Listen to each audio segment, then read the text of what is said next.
Hi, my name is John, and today I will be speaking about the bonus army. If you can give me 1 second, I will share my notes and then the slides, and then we can begin. So here are my notes for the presentation. Okay, and then you give me 1 second so I can pull out the slides, and we can begin.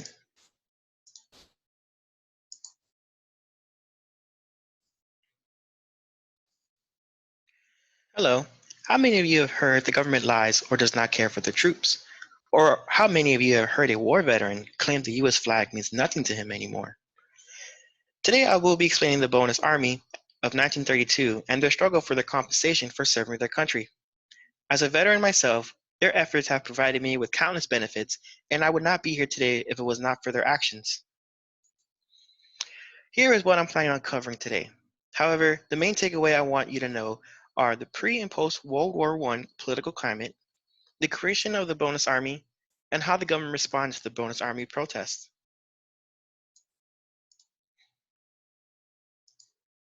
In 1917, after months of German aggression towards the United States, the US finally declares war on Germany and enters World War I.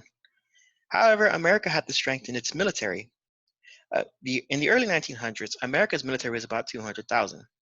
To put this in perspective, Germany in 1914 had 4 million troops ready for war. According to film director Robert Uth in his documentary about the bonus army, to increase the size of the military, the US implemented aggressive recruiting tactics. This is the first time we see Uncle Sam wanting you for the US Army posters. Then in May of 1917, President Wilson authorizes the Selective Service Act. This is the first time young men in the US are conscripted for war. And by the time summer comes around, the US troops begin landing in Europe. A total of 4 million a total of 4 million troops served throughout the war. After the war, many veterans had returned to find out their employer had replaced them. Those who were able to return to their jobs were shocked to see the amount of wages lost due to their time in the war. The average soldier made about $30. The average soldier made about $30 a month, while the average factory worker made about $50 a month. Veterans demanded to be compensated for the lost wages, especially since many veterans were drafted against their will. In response to the outcry, Congress passed the Adjustment Universal Compensation Act of 1924, which will pay a veteran $1 for every day he has served throughout the war. However, there was a catch. Veterans cannot receive their bonuses until 1945 or upon their death. Many veterans begin to refer to this as the tombstone bonus. But it was accepted at the time due to the economy of the roaring 20s. However, things took a turn for the worse when the stock market crashed and the US enters the Great Depression.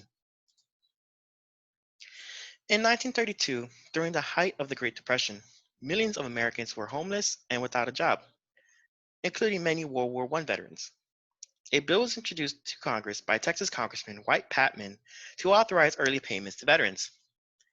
Across the country, in Portland, Oregon, Army veteran Walter Waters hears the news about the bill and immediately convinces 300 of his fellow veterans to travel to Washington, D.C. to show support for the bill.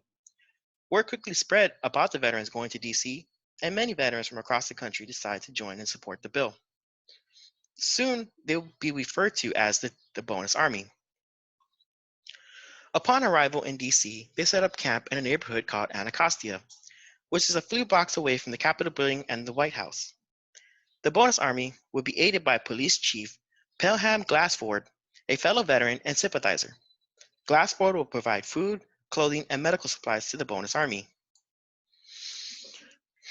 Veterans immediately began lobbying for the bill. They would protest in front of the White House and Capitol building and would plead their case to anyone who would listen. In June, the House of Representatives passes the bill, but it is defeated in the Senate. To compensate the veterans for their troubles, the government offers a free ride back home. However, most veterans decide to stay as most of them had nowhere else to go. Now, according to Wyatt Kingsett in his article about the Bonus Army, the American Communist Party sent an agent by the name of John Pace to assist the Bonus Army, and rumors quickly spread of a communist agenda. To combat against a communist takeover, Secretary of War Patrick Hurley orders Glassford to evacuate the veterans from the Capitol building. Feeling betrayed by Glassford, veterans attack the police and a riot breaks out, causing 2 veterans to lose their lives. In response to the riot, the U.S. Army is mobilized under the command of General MacArthur. He sends in multiple tank, cavalry, and infantry units to attack the veterans. General MacArthur authorizes the use of gas grenades on the veterans. In the chaos, one veteran cries out, "The American flag means nothing to me now." General MacArthur orders for the veteran to be arrested.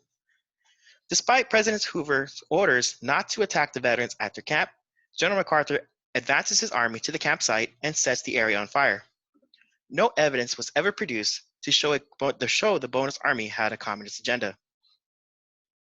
One might ask, why would a general order his army to attack protesting veterans? General MacArthur disapproved of the way President Hoover was handling the situation. He knew his brutal tactics would fall back on the president. The Bonus Army incident was the final nail in the president's coffin.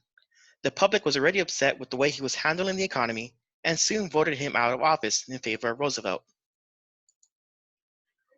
And in 1936, with war brewing in Europe, Congress passes the Bonus Bill, overriding President Roosevelt's veto. President Roosevelt believed that veterans should not receive special treatment over regular citizens during the Great Depression. However, his perspective changed in 1944 when he saw the effects of war for returning troops from the World War II, and he signs the GI Bill of Rights into law. Now, according to History.com editors, the GI Bill helped returning veterans transition back into civilian life. The GI Bill included low-interest loans, tuition assistance for trade and college education, and unemployment benefits. The GI Bill was also credited for helping the U.S. become an economic powerhouse after the war. We had veterans going to colleges, finding well-paying jobs, buying houses, and eventually starting the baby boom. Veterans today are still benefiting from the Bill of Rights. Benefits today include tuition assistance, health care, disability services, and many more. And the Department of Veterans Affairs now handles all veteran-related issues. I hope my presentation does not give a bad impression and deters anyone who is thinking about the military from joining. As a veteran myself, I owe it to the Bonus Army to spread awareness of the struggle. Their protests forced the government into providing for the veterans after returning from war. Today, there are numerous laws in place that protect veterans and their rights. And this concludes my presentation.